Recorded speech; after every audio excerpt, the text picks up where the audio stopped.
Bulu Village, being one of the hemispheres of the Earth which holds millions of amazing things, with an area of 4,304 hectares, this village is more than enough to meet all the needs of the general public.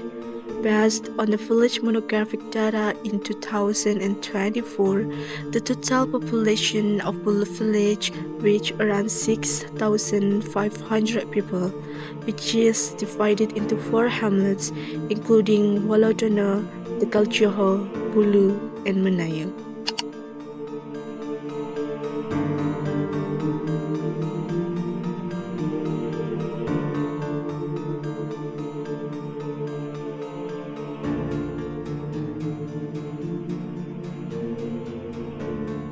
They all live peacefully and coexist well with each other.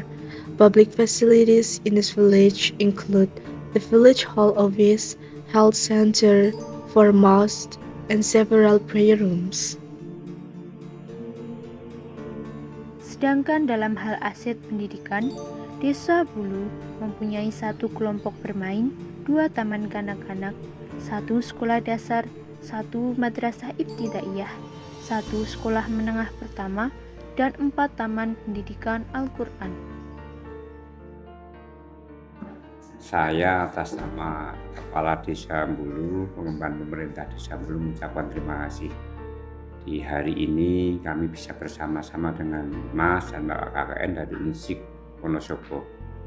Kaitannya dengan administrasi perkembangan pembangunan di desa kami, Desa Bulu, Kecamatan Bulu, Kabupaten Temanggung. Mestinya selama ini sudah banyak yang kita bangun, tapi karena keterbatasan anggaran, keterbatasan dana, sehingga masih ada kekurangan-kekurangan harus kami selesaikan kaitannya dengan administrasi pembangunan. Sehingga ke depan mestinya kami bisa berkonsultasi dengan kecamatan, kabupaten, baik jalan yang ada di desa yang harusnya jalan itu dibangun oleh Pemda Temanggung, oleh Kabupaten Temanggung, yang mana beberapa banyak jalan yang rusak sehingga harus segera diselesaikan, sehingga akan kami laporkan ke Pemda Temanggung. Yang lain dengan kaitannya pembangunan, baik pembangunan fisik yang berupa infrastruktur, pengerasan jalan dan sebagainya, kira-kira sudah hampir 80% kami selesaikan, dan hanya beberapa titik yang belum kami selesaikan, termasuk nanti penerangan jalan dan sebagainya, yang semuanya itu nanti untuk perkembangan masyarakat. Saya kira untuk kepadatan penduduk desa kami masih normal, sebatas yang sewu memang akhir-akhir ini dengan adanya kondisi masyarakat yang sudah banyak tidak merantau ke luar kota dan berdomisili di sini, memang ada perkembangan penduduk yang agak signifikan. Hanya saja karena memang di desa itu lahannya luas sekali, sehingga masyarakat belum begitu padat kaitannya dengan jumlah penduduk. Masyarakat kami masih banyak lahan-lahan yang kosong, masih banyak persawahan yang kosong, sehingga masih longgarlah untuk kepada penduduk ini. Kan yang sewu akhir-akhir ini kan yang menjadi masalah untuk kami adalah karena pertanian di desa itu kurang bagus, sehingga kemampuan masyarakat, anak-anak muda itu kurang begitu perhatian kepada bertani, sehingga banyak lahan-lahan pertanian yang tidak tergarap dengan baik. Harapan ke depan misalnya dengan inovasi baru pertanian, semoga anak-anak masyarakat kami, pemuda kami bisa mengembangkan pertanian dengan inovasi-inovasi yang baru, seperti menanam cabai, menanam sayuran termasuk tomat, kembang kol dan sebagainya. Terima kasih.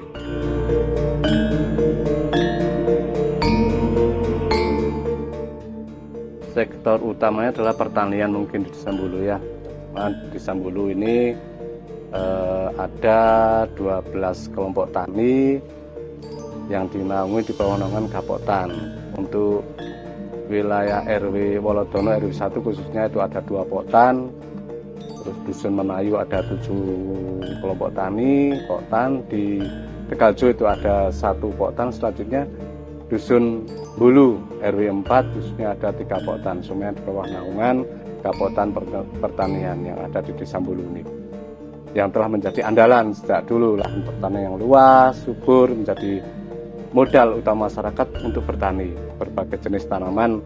Kalau di Desa Bulu itu ya tanamannya padi, tembakau, ada juga jagung, bahkan sekarang banyak yang menanam cabai hingga sayuran. Namun untuk yang kalau awal-awal musim bulan-bulan Maret hingga April itu insya Allah mau tanami tembakau, itu sebagian besar masyarakat Desa Bulu. Permasalahannya mungkin ya modal yang kan tidak semuanya petani itu di Desa Bulu memiliki modal yang cukup untuk menggarap lahan sawah. Masalahnya harus perlu modal banyak kalau menggarap lahan pertanian. Mungkin fisik dari suatu desa, potensi fisik dari suatu desa ini merupakan potensi yang dapat terukur dan terlihat secara fisik, baik itu potensi SDA maupun juga SDM-nya. Potensi fisik suatu desa tersebut juga meliputi beberapa faktor.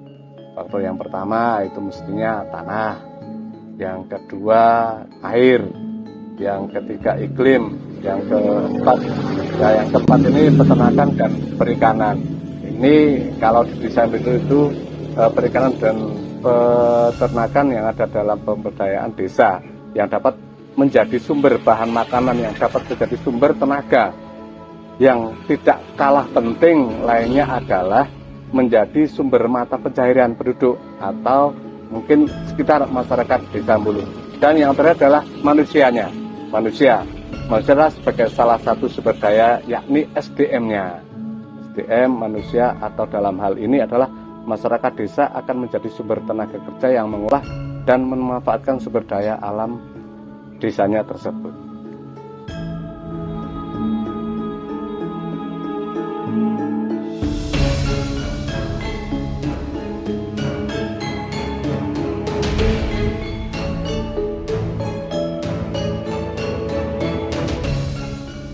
Bagaimana peran agama dalam konteks kehidupan kontening masyarakat Bulu. Alhamdulillah, karena mayoritas di Desa Bulu ini Muslim, kan mungkin hampir 99% Muslim, dan alhamdulillah agama sangat mempengaruhi sekali dalam kehidupan bermasyarakat. Kegiatan-kegiatan keagamaan berjalan dengan baik, dan itu akan menjadikan masyarakat semakin agamais dalam praktek kehidupan sehari-hari. Misalnya kegiatan pengajian, alhamdulillah di pondok sini saja tiap hari Senin pasti ada kegiatan Senenan, malam Sabtu ada pengajian ibu-ibu bapak-bapak juga, kalau Senenan itu lebih luas. Kemudian ada kegiatan-kegiatan di dusun, misalnya yasinan, tahlilan, mujahadah, bahkan di selapanan di masjid juga ada. Sehingga alhamdulillah peran agama sangatlah dominan mempengaruhi kehidupan masyarakat di Desa Bulu. Peran agama untuk mempertahankan kearifan lokal di Desa Bulu sangat sinkron sekali. Dan insya Allah di sini di Desa Bulu khususnya itu akan bisa sangat berjalan dengan baik. Misalnya agama untuk menjaga kearifan lokal. Jadi kearifan lokal itu dikemas, tapi untuk dijadikan sarana untuk menambahi amalan-amalan dalam beribadah. Menurut konsep kita di Desa Bulu.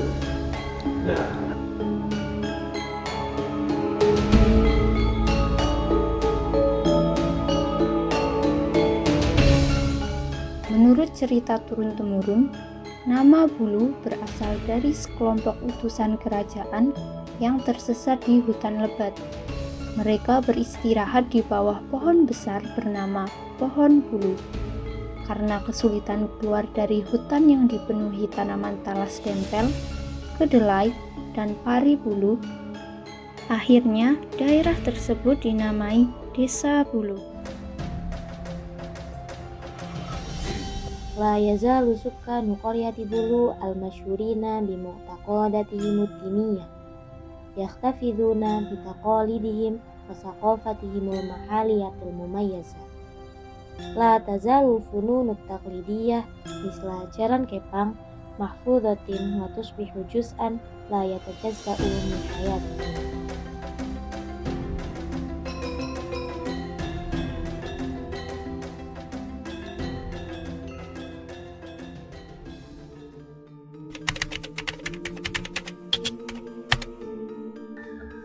Kaitannya pesan dan pesan banyak sekali.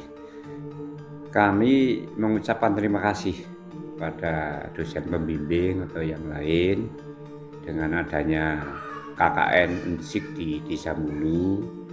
Yang pertama mestinya kan banyak sekali mendukung program-program kami, baik itu pembangunan, pemerintahan, atau keagamaan.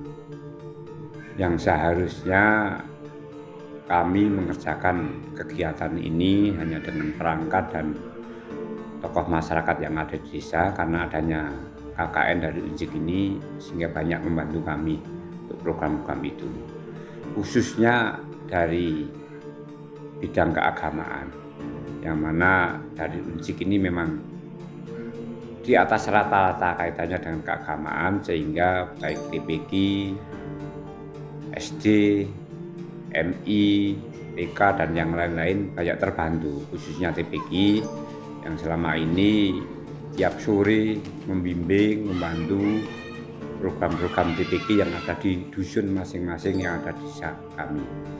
Yang lain harapan saya mestinya dengan adanya KKN ini, harapan ke depan masyarakat terpacu, termotivasi dengan kegiatan yang ada di Desa Bulu, khususnya yang sudah diberikan, baik itu nanti pelatihan atau sekedar pendidikan ngaji dan sebagainya.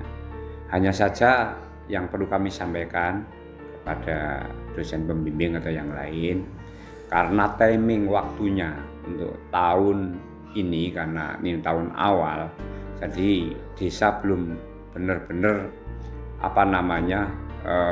membangun, atau desa belum benar-benar menyerap anggaran yang maksimal, karena menyerap anggaran itu ada di bulan Juli dan Agustus, sehingga kegiatan KKN ini sebenarnya agak kurang pas kalau di bulan Januari dan sebagainya. Harapan saya nanti kalau ada KKN lagi itu di bulan Juli, Agustus dan sebagainya, di akhir-akhir tahun lah, banyak kegiatan yang masyarakat kerjakan kayak gitu.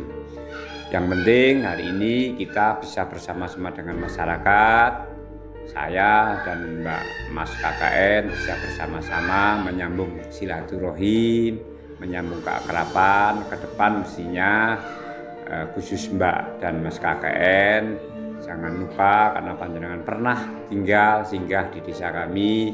Suatu ketika kalau panjenengan ke sini ke Temanggung, mestinya Pinara mampir ke desa kami. Mungkin itu yang perlu kami sampaikan. Sekali lagi terima kasih, walaupun waktunya 40 hari pendek sekali menurut kami, tapi banyak manfaatnya yang